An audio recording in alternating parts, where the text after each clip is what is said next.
Right, so we've moved a video because the internet connection has been dropping out. So Liz has just got me suited up. Right, this is the roof. That comes off first.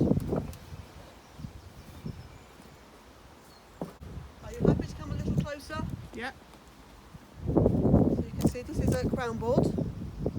Because if we need to feed the bees, we'll put the feed on top of that and a shallow box on top. So you can see we've got some lovely bees. So that goes here. Now, is this a really silly question? Are these honeybees? These are honeybees. Right. No such thing as this. The only silly question is one that you don't ask. These are the only ones that we can sort of domesticate, but we don't really domesticate. This is what we call a shallow box, and if we want to extract honey, this is where we will extract it from. Because what we've got here, which I'll show you in a minute, is a queen excluder. The queen cannot get up here and lay. Right. So what goes in here eventually, I just put this on last week because we've got a nectar flow on. I'm hoping they will fill this up with some honey. So what I've got here, as I'll show you. This is honeycomb, which they drew last year. I'll show you an unmade up.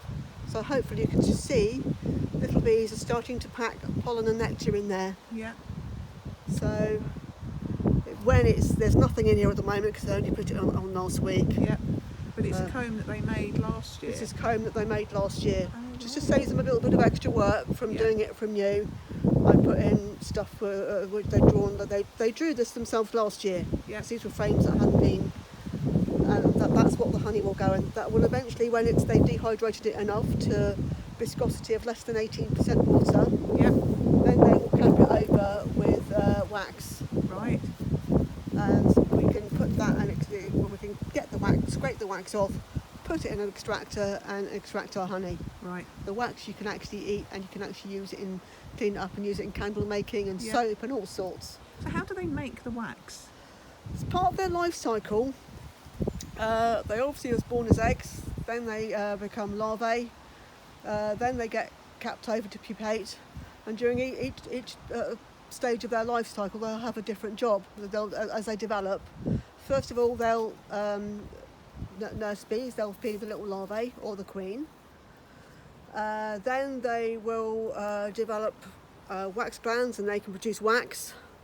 Eventually they develop their stings on the last week or two of their lives. Then that's when they can go out and forage. So the bees that are bringing in pollen and nectar are the ones that really are almost at the end of their lives, and they're the ones that are really stingy. Okay. I would suggest because you're right in the flight path there, so if you come over either to this side, That better? or if I go over to the other side, then you're not of less risk of getting pinged, as we call it. I love that. So the ones that are flying out and about are actually near the end of their lives. They are, and if you have as it's okay at the moment, have a good look. If you see any with little yellow spots on their legs, that's their pollen sacs. They've come back with nectar. Yep. They've obviously been foraging and come back with stuff. And if you just stand quietly and have a look for a few minutes, you should be able to see some coming in.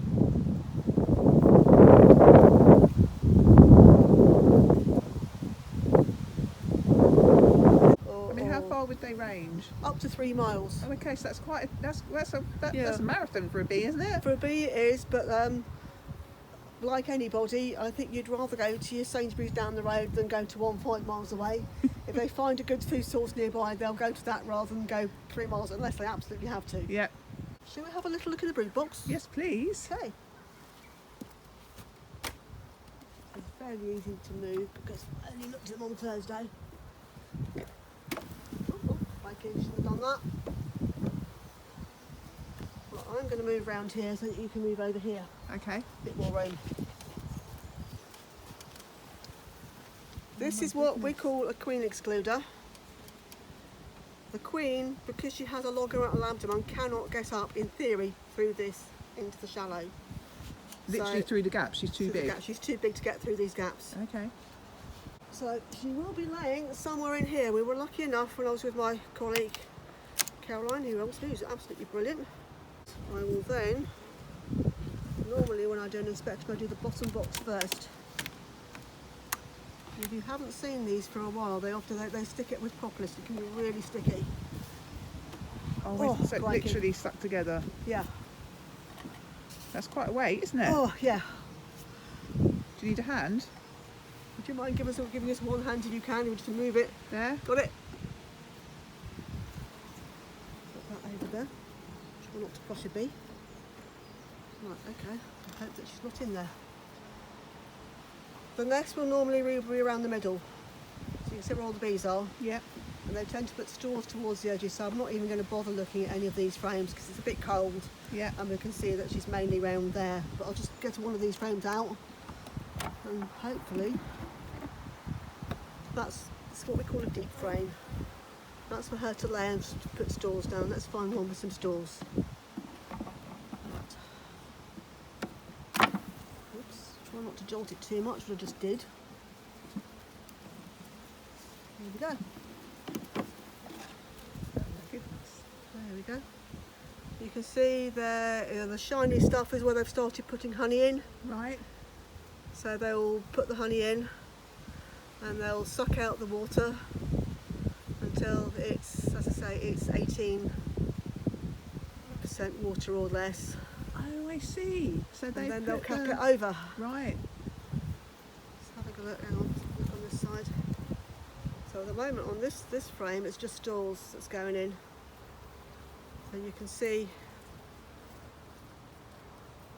That's look. incredible. It's so quiet.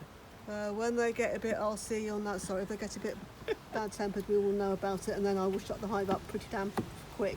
So the ones that are putting the honey in, are they the same ones that are sucking the water out?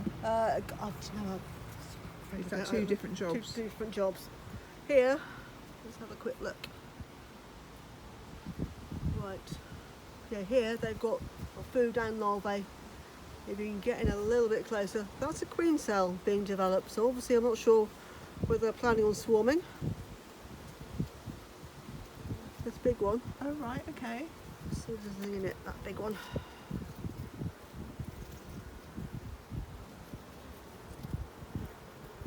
We did actually see the queen the other day.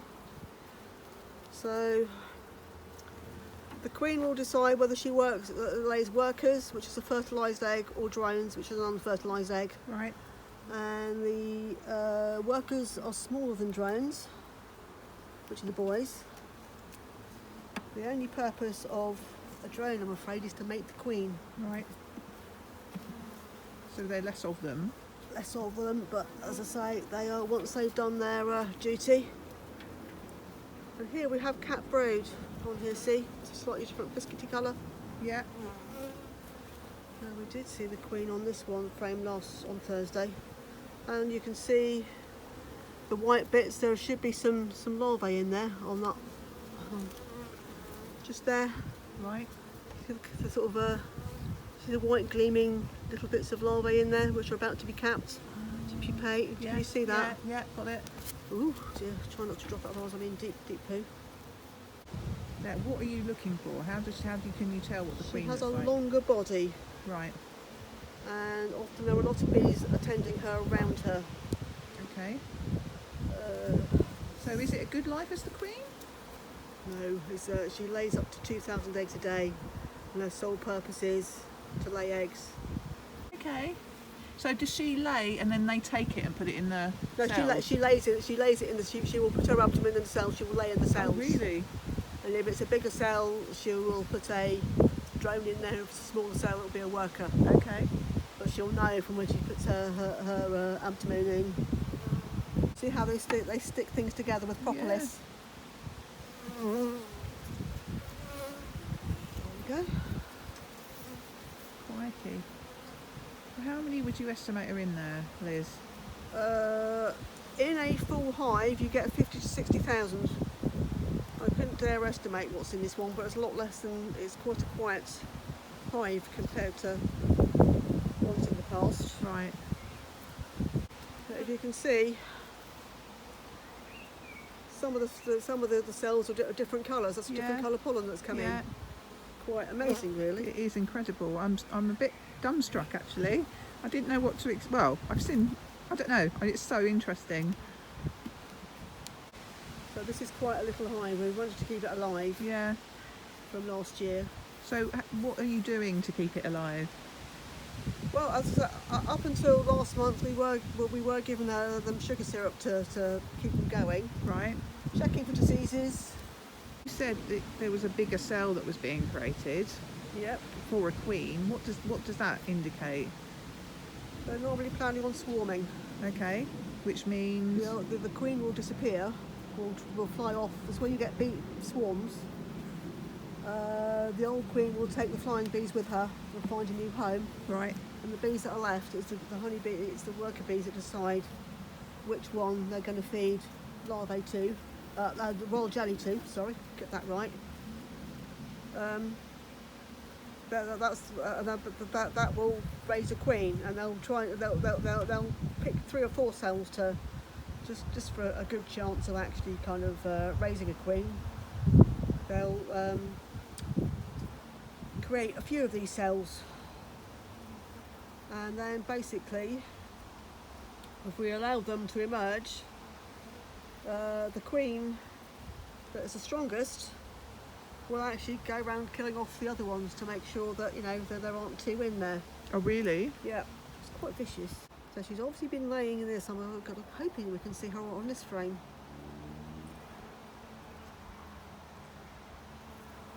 She's being elusive.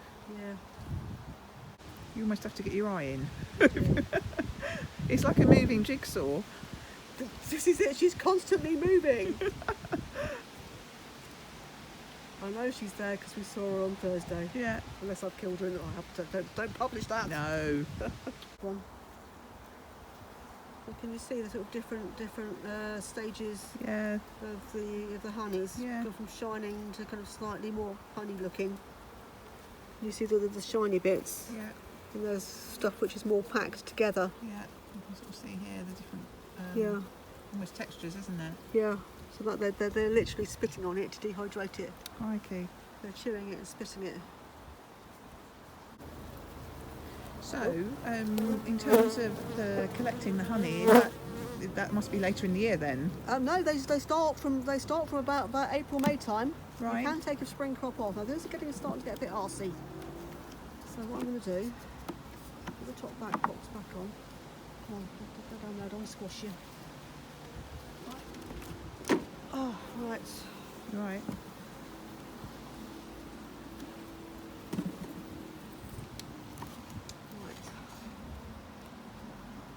I haven't squashed anything.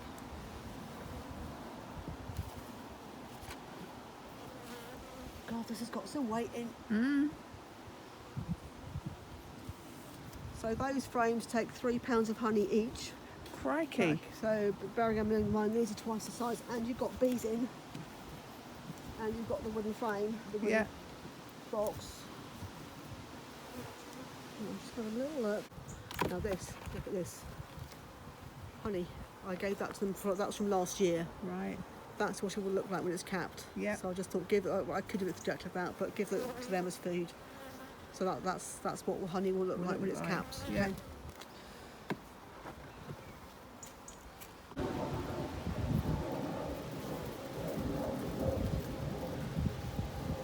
It's mesmerising. It really is. Not going to lie, sometimes when they get really bad temperature, it does terrify me a bit. One look at this frame. So have you been stung, Liz? Lots of times. Lots of times. And you almost know it's going to happen. Yeah, well, Or is it surprise? Or does it surprise you? usually they sting me when I've done something incredibly stupid. Yeah. Like take my hood off at the wrong time and they follow me. Come on, Queenie, where are you? She doesn't want to come out and show herself. Either that or I'm not looking in the right place. She's obviously laid here quite recently.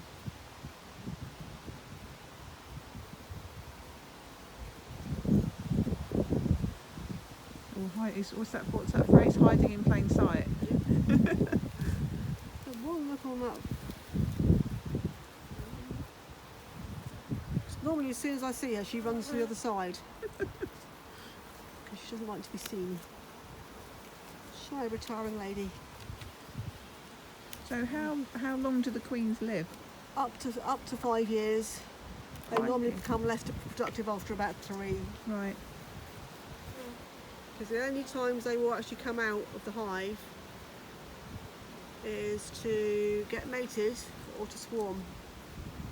And the rest of her life is literally sticking her bottom in a cell and laying up to 2,000 eggs a day. And then come October, November time, she'll come off the boil, as it were, and sort of hibernate, but not quite. But she'll go off lay. So when you say that she comes out to mate, how often does she mate? On a really, really hot day, once, possibly a few times, and then she will go up and drones from other hives locally will mate her, so it's a good kind of genetic mix. Yep. And then once she's mated, her body is full of eggs, and she will just, as I say, come back in and start laying. Right. And then once she's fully mated properly. Are you okay if I put this back up again, or do you want me to have another look? No, you put it back up together. So that's your little look inside the hive. Wow.